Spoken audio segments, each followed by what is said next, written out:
नमस्कार दर्शकों, कैसे हैं आप सब। आशा करते हैं अच्छे ही होंगे और अच्छे आप भविष्य में रहेंगे और खूब कामयाब होंगे।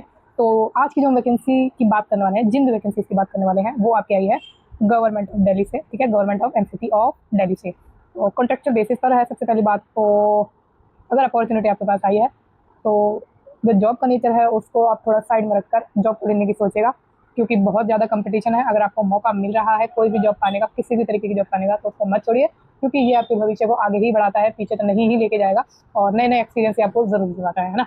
तो इसमें जो आपकी वैकेंसी है वो हम इसमें देखेंगे, मतलब किस पोस्ट के लिए है, कितनी वैकेंसी है, क्या सैलरी मिलेगी, और भी डिफरेंट चीज़ें, और डिफरेंट मतलब इंपॉर्टेंट चीज़ें। ठीक है, डिफरेंट एंड इंपॉर्टेंट चीज़ें हम इसमें देखने वाले हैं। तो सब कुछ हम कवर करेंगे, कैसे अप्लाई करना है, कब तक करना है, वगैरह वगैरह वगैरह इंपॉर्टेंट वाली। तो चलिए शुरुआत करते हैं।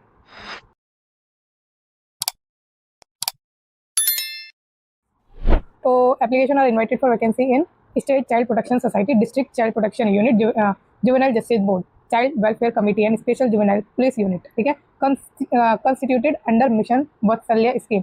तो ये जो मिशन वत्सल्य है, ये इसके अंडर आपकी ये क्या हो रही है, भर्ती हो रही है, और अलग अलग इसकी यूनिट है, सोसाइटी है, उसमें आपकी पोस्टिंग होगी। ठीक है, और ये जो इनिशियली 1 साल के लिए होगा और ये एक्सटेंड भी हो सकता है, क्योंकि परफॉर्मेंस के बेस पर ही है और ये मिशन चलता ही रहता है। गवर्नमेंट का मिशन है तो ख़त्म तो नहीं ही होगा, क्योंकि कुछ बढ़िया अच्छी चीज़ें करने के लिए ये मिशन लाया गया है।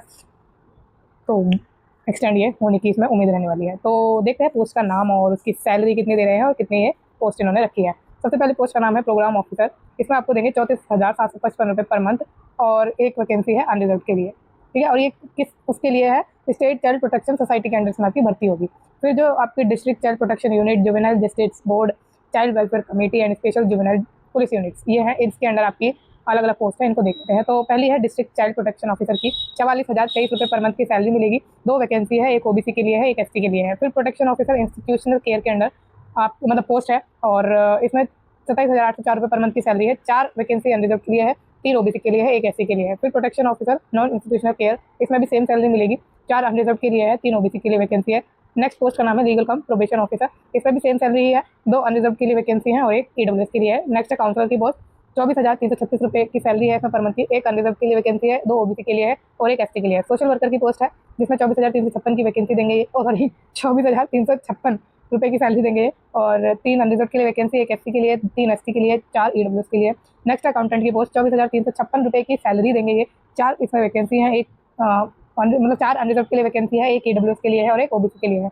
नेक्स्ट पोस्ट का नाम है डाटा एनालिस्ट, इसमें भी आपकी सेम सैलरी मिलेगी, 24,356 रुपये की। एक वैकेंसी ओबीसी के लिए है, एक एससी के लिए है, एक एसटी के लिए है, एक ईडब्ल्यूएस के लिए है। नेक्स्ट पोस्ट का नाम है असिस्टेंट कम डाटा एंट्री ऑपरेटर, इसमें 22,411 रुपये की सैलरी है पर मंथ की। 3 अनरिजर्व के लिए वैकेंसी है, और 2 है एससी के लिए, 2 एसटी के लिए और 2 ईडब्ल्यूएस के लिए। आउटरीच वर्कर, इसमें भी सेम सैलरी है, 22,411 की।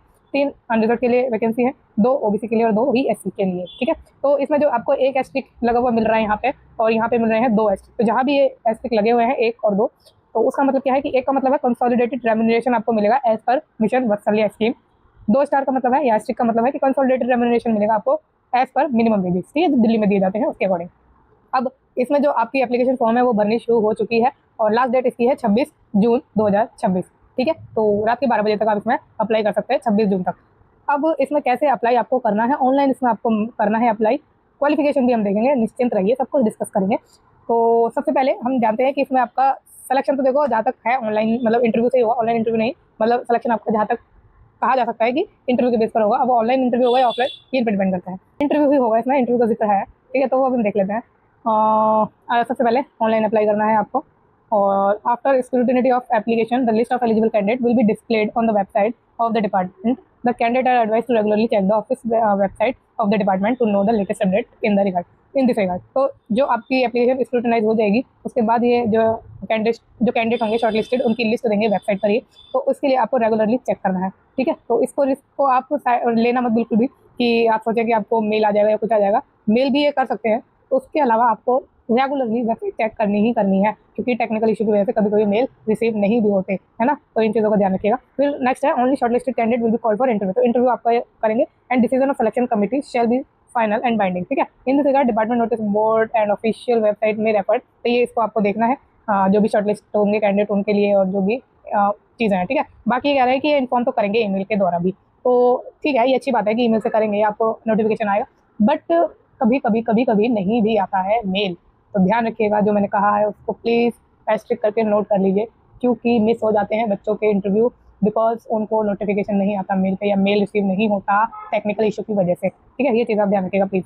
अब आगे क्या है, आगे है आपका क्या क्वालिफिकेशंस, वो हम चेक कर लेते हैं। और ये बहुत ज़्यादा बड़ा हो रहा है, तो इसको भी हम थोड़ा कर लेते हैं श्रिंक, है ना।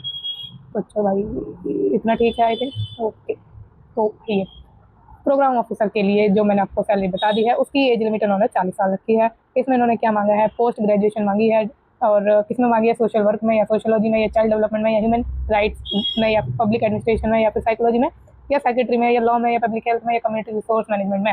ठीक है, जिसमें आपके कम से कम 50% मार्क्स होने चाहिए। ऑब्वियसली 12th पास तो आपको चाहिए, ऑब्वियसली 12th पास तो आपको होना ही है, फिर 60% उसमें होनी चाहिए। ठीक है, 12th में इन्होंने 60% मांगे हैं। साथ में एटलीस्ट 2 साल का एक्सपीरियंस मांगा है in regular paid capacity of working with the non-governmental organization या governmental organization in documentation, training and capacity building, project formulation, implementation, monitoring and supervision, preferably पता नहीं क्या हो रहा है आज, बहुत ज़्यादा वो होता है ना, स्लिप ऑफ टंग हो रही है, पर ठीक है, आपको आई थिंक समझ में आ रहा होगा। अगर कोई दिक्कत हो, ठीक है, समझने में कुछ भी दिक्कत हो, तो उसके लिए आप मेरे को टेलीग्राम चैनल पर जुड़ सकते हैं। जो मेरा टेलीग्राम चैनल है उसका लिंक इस वीडियो के डिस्क्रिप्शन बॉक्स में मिलेगा, वहाँ पर डायरेक्टली 1 to 1 आप मुझसे बात कर सकते हैं। कोई भी परेशानी है आपको सोल्यूशन दिया जाएगा मेरे ही द्वारा। ठीक है, तो निश्चिंत होकर वहाँ पर कनेक्ट होइए और अपनी जो भी क्वेरी है वो पूछिए। ठीक है, फिर ये तो मैंने आपको बता दिया। और प्रेफरेंस किसको देंगे, जिन्होंने वुमेन एंड चाइल्ड डेवलपमेंट की फील्ड में या सोशल वेलफेयर की फील्ड में क्या करा होगा, एक्सपीरियंस लिया होगा, जो मैंने अभी बताया उसके उसके कनेक्शन में। ठीक है, अब relevant experience shall be considered after essential qualification, जो कि पोस्ट ग्रेजुएशन है। तो आपकी जब पोस्ट ग्रेजुएशन कंप्लीट हो गई होगी, उसके बाद आपका ये एक्सपीरियंस काउंट करने वाले हैं। इसके अलावा कंप्यूटर स्किल आपको आनी चाहिए एंड एक्सीलेंट राइटिंग स्किल आपके पास होनी चाहिए।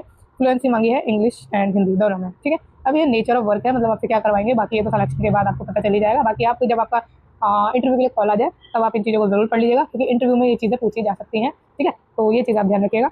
अब नेक्स्ट पोस्ट है डिस्ट्रिक्ट चाइल्ड प्रोटेक्शन ऑफिसर, और इसकी 40 साल एज लिमिट है, सैलरी मैंने आपको पहले बता ही दिया। इसमें आपसे मांगिए पोस्ट ग्रेजुएशन की डिग्री सोशल वर्क में, या सोशोलॉजी में, या चाइल्ड डेवलपमेंट में, या ह्यूमन राइट्स में, या फिर पब्लिक एडमिनिस्ट्रेशन में, या फिर मतलब पब्लिक एडमिनिस्ट्रेशन साइकोलॉजी में, या फिर सेक्रेटरी में, या फिर लॉ में, या फिर पब्लिक हेल्थ में, या फिर कम्युनिटी रिसोर्स मैनेजमेंट में।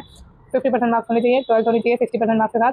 साथ में आपको 3 साल का एक्सपीरियंस होना चाहिए। ठीक है, और किस में होना चाहिए, गवर्नमेंट या नॉन गवर्नमेंट ऑर्गेनाइजेशन में, और वो documentation, training, capacity building, project formulation, या फिर इम्प्लीमेंटेशन, मॉनिटरिंग एंड सुपरविजन का होना चाहिए। प्रेफरेंस उनको दी जाएगी जिन्होंने वुमेन एंड चाइल्ड डेवलपमेंट की फील्ड में या सोशल वेलफेयर की फील्ड में लिया होगा ये एक्सपीरियंस। ठीक है, फिर रेलिवेंट एक्सपीरियंस आपकी पोस्ट ग्रेजुएशन डिग्री के बाद आपके पास होना चाहिए। बाकी कंप्यूटर स्किल वगैरह मांगी है, और फ्लुएंसी मांगी है इंग्लिश एंड हिंदी दोनों की। नेक्स्ट है प्रोटेक्शन ऑफिसर्स इंस्टीट्यूशनल केयर की क्या क्वालिफिकेशन, इसको देखें तो इसमें भी एज लिमिट आपकी 40 साल ही है, और सेम पोस्ट ग्रेजुएशन की डिग्री मांगी है सेम फील्ड में ही। ठीक है, जो मैंने अभी आपको ऊपर बताई है सारी सेम है, कुछ भी अलग नहीं है। कम्युनिटी रिसोर्स मैनेजमेंट भी है। ठीक है, 50% मार्क्स आपके होने चाहिए, 12th आपकी 60% मार्क्स के साथ होनी चाहिए। कंप्यूटर स्किल्स आनी चाहिए, इंग्लिश की फ्लुएंसी और नॉलेज होनी चाहिए हिंदी की। तो अगर आपने सिर्फ पोस्ट ग्रेजुएशन करी है आपके इसमें से किसी फील्ड में से, किसी भी एक फील्ड में, तो आपको कोई भी एक्सपीरियंस की नीड नहीं है। लेकिन अगर आपने ग्रेजुएशन करी है इनमें से किसी एक फील्ड में, जो कि मैंने आपको बताई है अभी, ठीक है, तो उस केस में आपको 2 साल का एक्सपीरियंस चाहिए, प्रोजेक्ट फॉर्मुलेशन का, या इम्प्लीमेंटेशन, मॉनिटरिंग एंड सुपरविजन का। कौन सी फील्ड में, मतलब नेसेसरी नहीं है ये फील्ड, बट प्रीफरेंस उनको दी जाएगी जिन्होंने इस फील्ड में काम किया होगा। तो फील्ड है आपकी वुमेन एंड चाइल्ड डेवलपमेंट या सोशल वेलफेयर की। ठीक है, तो सोशल वेलफेयर बहुत वास्ट है, उसमें ज़्यादातर चीज़ें इंक्लूड हो जाएंगी, तो उस चीज़ को आप दिक्कत मत लीजिएगा। अब आपकी ग्रेजुएशन के बाद जो आपने एक्सपीरियंस लिया होगा उसी को रेलेवेंट एक्सपीरियंस में गिनेंगे। ठीक है जी, फिर आगे बात करें, 12th पास होना चाहिए 60% मार्क्स के साथ, और सेम वही computer and fluency in English and knowledge of Hindi. Next आता है प्रोटेक्शन ऑफिसर नॉन इंस्टीट्यूशनल में। तो इसमें क्या है, इसमें भी सेम ही है, कुछ अलग नहीं है। पोस्ट ग्रेजुएशन की डिग्री मांगी है सेम फील्ड में, इनमें से किसी एक फील्ड में होनी चाहिए। ठीक है, फिर 12th पास मांगा है, फिर फ्लुएंसी मांगी है। बस अगर आपने पोस्ट ग्रेजुएशन की है तो एक्सपीरियंस की रिक्वायरमेंट आपको नहीं है। लेकिन अगर आपने ग्रेजुएशन करी है इनमें से किसी एक फील्ड में, तो आपको 2 साल का एक्सपीरियंस चाहिए सेम उसी चीज़ का, कि आपने प्रोजेक्ट फॉर्मुलेशन किया हो, इम्प्लीमेंटेशन, मॉनिटरिंग एंड सुपरविजन किया हो, और वही वुमेन एंड चाइल्ड डेवलपमेंट या सोशल वेलफेयर में हो। ग्रेजुएशन के बाद ही आपका एक्सपीरियंस होना चाहिए आपके पास। बाकी 12th पास का सिनेरियो है, और skill test and influence in English and knowledge of Hindi है। अब आते हैं लीगल कम प्रोबेशन ऑफिसर की पोस्ट पर। 40 साल एज लिमिट है। अच्छा, इसमें भी आई थिंक 40 साल एज लिमिट है, बताई नहीं है कि मैंने, हाँ, तो इसमें भी 40 साल ही है, तो ज़्यादातर में 40 साल एज लिमिट है। आगे बढ़ते हैं। LLB आपके पास होनी चाहिए लीगल कम प्रोबेशन ऑफिसर बनने के लिए, और 12th आपके पास होनी चाहिए 60% मार्क्स के साथ। ठीक है जी, फिर नेक्स्ट एक्सपीरियंस भी मांगा है 2 साल का, और रेगुलर पेड कैपेसिटी में ही होना चाहिए। फिर किसी गवर्नमेंट या NGO में लिया हो आपने, प्रेफरेंस उनको मिलेगी जिन्होंने वुमेन एंड चाइल्ड राइट्स के लिए काम किया होगा। बाकी अगर नहीं भी किया तब भी आप अप्लाई करिए, ये प्रेफरेंस की बात कर रहे हैं बस। ठीक है, सिलेक्शन आपका भी हो जाएगा अगर आपने वुमेन एंड चाइल्ड राइट्स में काम नहीं भी किया तो, ठीक है। फिर आगे क्या है, LLB के बाद का एक्सपीरियंस ईयर काउंट करेंगे, और गुड अंडरस्टैंडिंग होनी चाहिए चाइल्ड राइट्स के एंड प्रोटेक्शन इश्यूज़ की। प्रोफिशिएंसी मांगी है सेम, और इन्फ्लुएंसी मांगी है English and knowledge of English. Social worker पर आते हैं, 35 साल एज लिमिट है। ग्रेजुएशन मांगी है आपसे सोशल वर्क में या सोशोलॉजी में या सोशल साइंसेज में। सोशल साइंसेज में बहुत सारे सब्जेक्ट आते हैं, नेट पर आप सर्च कर सकते हैं, subjects included in social sciences, तो आपको लिस्ट मिल जाएगी, वहाँ पर आप देख लेना आपकी इंक्लूड हो रही है कि नहीं, ठीक है। ग्रेजुएशन में 50% मार्क्स इन्होंने मांगे हैं, 12th में 60 मांगे हैं, 1 साल का एक्सपीरियंस भी मांगा है गवर्नमेंट या NGO में, वुमेन एंड चाइल्ड डेवलपमेंट में, ठीक है। तो वही प्रिफरेबली वाली कंडीशन है। बाकी अगर नहीं भी किया आपने इस फील्ड में काम, तब भी आप अप्लाई कर सकते हैं। फिर ग्रेजुएशन के बाद का एक्सपीरियंस होना चाहिए, प्रोफिशिएंसी एंड फ्लुएंसी, ये सब मांगा है, जो कि शुरू से ही मैंने आपको बताई है। काउंसलर की पोस्ट है आपकी नेक्स्ट, इसमें 35 साल एज लिमिट है। आपसे मांगी है graduation in social work, sociology, psychology, public health, counselling, इनमें से किसी एक में। फिर 50% मार्क्स होने चाहिए। तो ग्रेजुएशन है तो ठीक है, और या फिर आपके पास PG डिप्लोमा होना चाहिए। अब देखो, ग्रेजुएशन अगर आपने करी है तो एक्सपीरियंस ये नहीं मांग रहे। अगर आपने PG डिप्लोमा किया है काउंसलिंग एंड कम्युनिकेशन का, 12th पास हो आप 60% मार्क्स के साथ, तो आपको 1 साल का एक्सपीरियंस चाहिए, और रेगुलर पेड कैपेसिटी में चाहिए, किसी गवर्नमेंट NGO में होना चाहिए, ठीक है। और वुमेन एंड चाइल्ड डेवलपमेंट या सोशल वेलफेयर में अगर आपने किया है तो आपको प्रेफरेंस मिलेगी, ठीक है। रेलिवेंट एक्सपीरियंस मांगा है ग्रेजुएशन या PG डिप्लोमा के बाद का ही। फिर वही प्रोफिशिएंसी मांगी है एंड फ्लुएंसी मांगी है इंग्लिश की।